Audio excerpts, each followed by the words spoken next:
It is the beginning of January, and I promised you guys at around December time that I would be showing you what I like to carry around with me whenever I go out to work. So this is going to be an episode based around my camera bag, what sorts of gear I like to carry around with me, and what I use to work while I'm on the go. So without further ado, let's dive in.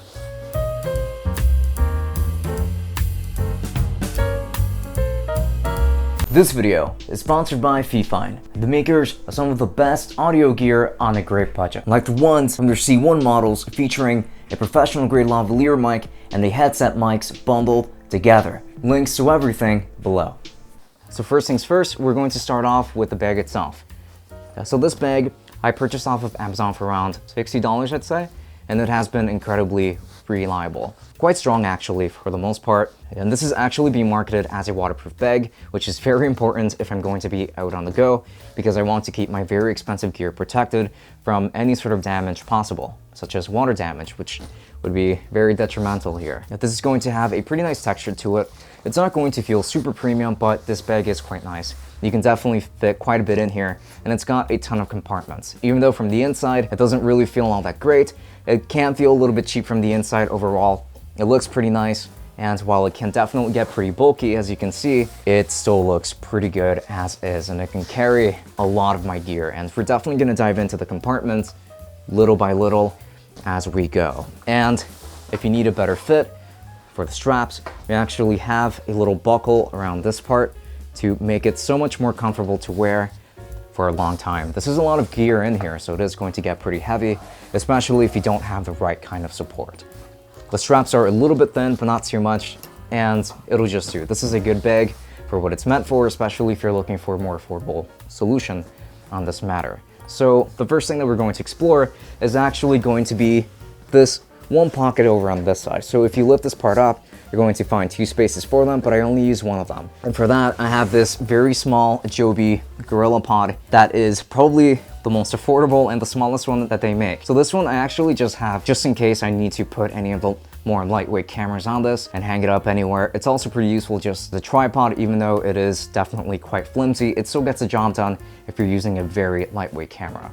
I would only use this for something like my phone, for example, or maybe my point and shoot or a GoPro, which I'll get more into a little bit later. So that's one thing that you will find on this side. The other pocket is just going to be empty. So now we're going to switch over actually to the middle compartment, since I don't actually put anything in this compartment that's right above it. It's a very small pocket, but usually in here I just have my phone and that sort of thing, but we're not going to include that in this video. So now moving forward, when we open it up from this side, we're going to find one of the most integral parts of making sure that my setup stays powered the entire time.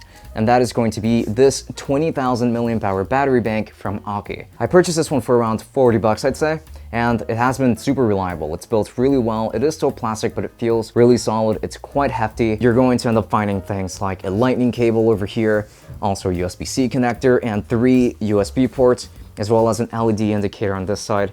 And this would normally charge through the micro USB port over on this side. It's super powerful and it lasts a really long time, and I can even use this to charge my batteries while I'm using them or just while I have them stored away. So this has been super useful. Another thing that I carry in here is just going to be the charger for my laptop. Since this is my work bag, I have to make sure that I can edit videos and work on the things that I'm recording and taking pictures of along the go. Making sure that my laptop stays powered is super important. So that's why I have to carry this charger around, and that is what takes up the majority of the side, as a matter of fact. The majority of things are going to be in the next two compartments that I will be showing you, even though you can fit quite a lot just on this side alone. So on the main compartment, just all the way on top, you're going to find my Audio-Technica ATH M40Xs. So this pair is going to be really balanced. It is made by a company that is particularly good at making exactly that, very good. Headphones are good for professional work. I'm not at that stage where I should be investing $500 on headphones, but 100 bucks for this pair has definitely given me a lot to look forward to here. These headphones are very good for editing videos and editing sound and that sort of thing. They just give you a very nice balanced sound, really hard to get from other consumer grade headphones. So with these, I feel like I can get as close to accurate with audio and as specific as I would want to, thanks to the capabilities that you get out of this particular set. And with it, since this is a detachable cable, going to have this little audio jack that I actually purchased for it. I got this one instead because the ones that are included in the box are extremely long, and I don't necessarily love that, so I purchased this one that is around 3 feet long, I believe. And it's braided. It's just very strong. I love it. It's the whole reasoning behind that one. And then next up, you're going to find a business card holder. And this isn't going to be the last one that you see, but this one I just keep it around if this is the exact configuration that I'm going for. And I'll explain a little more what that means a little later. So in here, I actually purchased a 3-pack. One of them goes into my main bag, which I already made a video on if you're interested. But this business card holder is probably my least favorite of the bunch, but I keep it here because, well, I have to put it somewhere. I'm going to leave it right here. And next up is just going to be the lesser Gorillapod, but still, I suppose, the middleman in between the one that I showed you and the one that's gonna come a little bit later. And that is the Joby Gorillapod 1K. So this one is still going to be primarily constructed of plastic.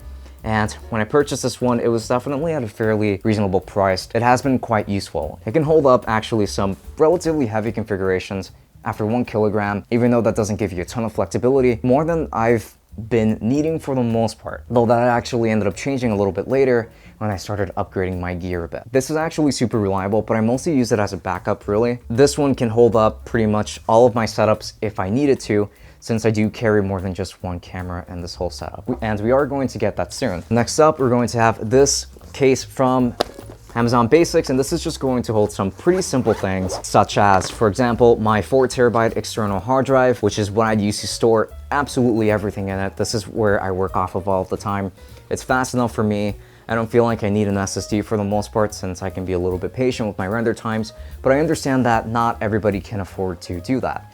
But for me, this just works just fine. Other things you're going to find in here are just some extra cables. This is going to be a braided micro USB cable. It's red, it's a great color. I think it looks awesome and it's built really well. And I also have a braided USB-C cable here, again, in case I have to charge any other things that could depend on USB-C, such as my smartphone, for example, and even the GoPro, which does charge off of USB-C. But that's really everything that I need to carry in this compartment. And this just helps me. Now, lastly, from this compartment, you are going to find the main work machine, and this is going to be my Razer Blade 14. I recently made a video recapping all the good, the fun, and the bad that I've experienced with this laptop, but I've actually owned this laptop for the better part of 5 years almost, which is crazy. It's still super reliable, and I can still edit a lot of videos in 4K, and it just works so for me. Now, it's not a super color accurate screen, but oftentimes I still have access to other monitors that I can plug this guy into thanks to the included HDMI port. So it's still a very fantastic work machine that can handle pretty much anything I throw at it, even though sometimes it does lag behind. It still has been super reliable. No reason to upgrade yet. That's it for that. So now, before we can continue and talking about the cameras, since I haven't really revealed where they're being stored, it's important that I bring up the main tool that I utilize to hold everything up. So normally I would actually carry around a tripod with me, but I decided to lighten up the load for myself a little bit more since I don't often need the massive height that you can get out of just a regular tripod. On this side, I'm sure a lot of you guys have noticed that I carry yet another Gorillapod. And this is going to be the Joby Gorillapod 3K Pro. This is one of the most expensive ones in their lineup, but this one's made out of aluminum. This one is incredibly resistant, and this one can hold any setup that I have had to put on it just fine. It's been incredibly solid. It's a little bit too big and too thick to keep inside of the bag, which is why I keep it on the side. This thing does cost around 150 bucks, which is, again, a little bit crazy, but I suppose that when you invest so much money in cameras, you want to invest on something that will be able to keep them functional. If this thing can promise me that I can hold all of my equipment up, then it's probably worth it in that matter. So that was definitely worth mentioning. And now there's actually one more compartment that is going to be right here on the side. And you're actually going to find that same pocket on both sides. And here, I actually like to store my camera bag, the one that actually holds all of the super important gear that you see and that makes all of these videos possible. That doubles as a secondary bag for travel. Let's open it up. So this one obviously has a strap attached to it, so it's just a more traditional camera bag for holding just the smaller stuff, not really intended for a tripod, even though you could fit some stuff in there, obviously. And one of the cameras I like to use usually when I'm on the go is my Panasonic LX10. This isn't my most professional camera, however, it is always good to have as a backup. This camera can shoot at 4K 24, which is my preferred way of shooting for the most part. It's got the flip out screen, Battery life is fairly decent, and it does have a wide enough lens that I can get away with doing a lot of things with it, to be honest. I really have enjoying it. It's been a fantastic backup camera. And if you're interested in seeing a review on that camera, you can find that on the channel. I will be making sure to leave that linked in the description. Next camera, and this is going to be the main one, is going to be my Sony a6400. This is a camera that I usually use to record myself. Now I'm talking directly into the camera, and it's the one that I always use when I'm out and about because it's super reliable. It can shoot beautiful videos, and the autofocus is almost unmatched from what I have been able to test. I own a Panasonic Lumix G7. It's the one I'm using to record over on this side, and I'm using another version of this Sony over on that side to record. So it's the same camera. You can already see what the quality is like. You got still the fantastic flip out screen, even though the battery life isn't really all that reliable. And I have the Rode Video Micro right on top, as I like to use this camera for vlogging as well, so that is really the purpose of this microphone. For the most part, if I want to get good audio while vlogging, I've got the setup that already fits in my bag and that I can carry around with me everywhere. But this camera is fantastic, especially for the money. At $1,000 is not considered to be really super high-end, but let's call it a mid-range camera. You get just far too much out of it, and I absolutely love it. Over on this side, we're going to get this case that houses actually quite a few things, but it's all going to be related to the GoPro. And in here, I have the GoPro Hero 6 Black. So bought this camera pretty much right before the Hero 8 came out. So this camera is clearly outdated by those metrics, but has been incredibly useful. It's still being supported if you use GoPro software on your computer. So it has a USB-C, which is still very useful. So you can connect this with all the cables and all the stuff that you already have. And not to mention that this thing can still record in 4K at 60, even though the stabilization only works at up to 30 frames per second. The linear mode, you would have to record at 2.7K, but I can still get 24 FPS video with that, or 60 for that matter. That resolution is still sharp enough that if I stretch it a little bit, most people won't be able to tell that I actually used lower resolution to get that linear style of footage. This has been super useful as an action camera and as a backup, and I absolutely love it. And here they're just a bunch of different accessories that I use to mount this GoPro with different things, extra batteries as well. I have a charger around here for it, which I will show you guys in a moment, and a couple of mounts for mounting on your bike, on your bag, on your belt, that sort of thing. It's just a ton of versatility that you get out of GoPros in general, and there's no way that I just couldn't have this in my camera setup. And again, if you're interested in watching reviews on either my Sony, the Panasonic, or the GoPro, you will be able to find individual reviews in the description to all of those. And then on this bag, there are just a couple of more things, some important stuff. I have 2 micro USB cables for connecting to the dedicated battery chargers that these will be featuring. And I've got extra batteries, 2 extra batteries for the Panasonic LX10. And in here, there are 3 extra batteries for the Sony a6400. It's always good to have extra batteries around with you because you never want to run out of energy and then not have a backup, because that would be pretty embarrassing, especially if you plan on shooting for the whole day. So that is always a good thing to have around, and I never leave those behind. A couple more things is just going to be the charging dock for the batteries for the GoPro. You can connect this actually through USB-C and micro USB, which is awesome. A ton of versatility there. You can charge up to 3 batteries at the same time. This one's going to be for the Sony. You can charge up to 2 batteries at the same time. This one only takes micro USB though, but it's always very useful to have. All of these can be powered through the battery bank that I carry around with me, which is a good thing to note. All of these have ports of their own that you can plug another cable onto, so you can use them while they're charging.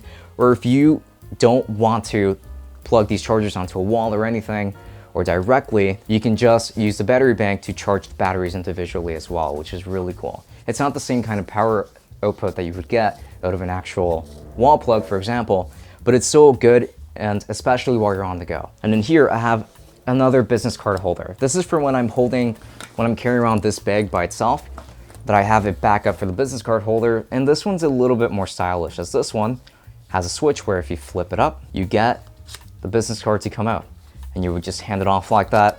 It's just really cool, and that always makes a pretty good impression. That's been the end of this episode. If you liked any of the stuff that I featured in this video, I will be making sure to leaving links to purchase in the description, as well as affiliate links, which by the way, you're still going to find down there. If you use any of our links to make a purchase, again, we do get a small commission that does help us run things a little bit more smoothly around here. So if you were to use those, we would really appreciate it. Also, if you're interested in individual reviews of some of the stuff that I featured in this bag, I will be making sure to have links to all of the ones that I've done so far in the description alongside all of those. So with that said, if you like any of the stuff here, make sure to leave a like. And if you didn't, make sure to let me know. What improvements would you suggest for me? And is there anything that maybe I left out? Some stuff that I could include in the future, do make sure to let me know. But for now, this has been Francisco from Tech Summit. Thank you for watching, and I'll be seeing you guys later. Enjoy.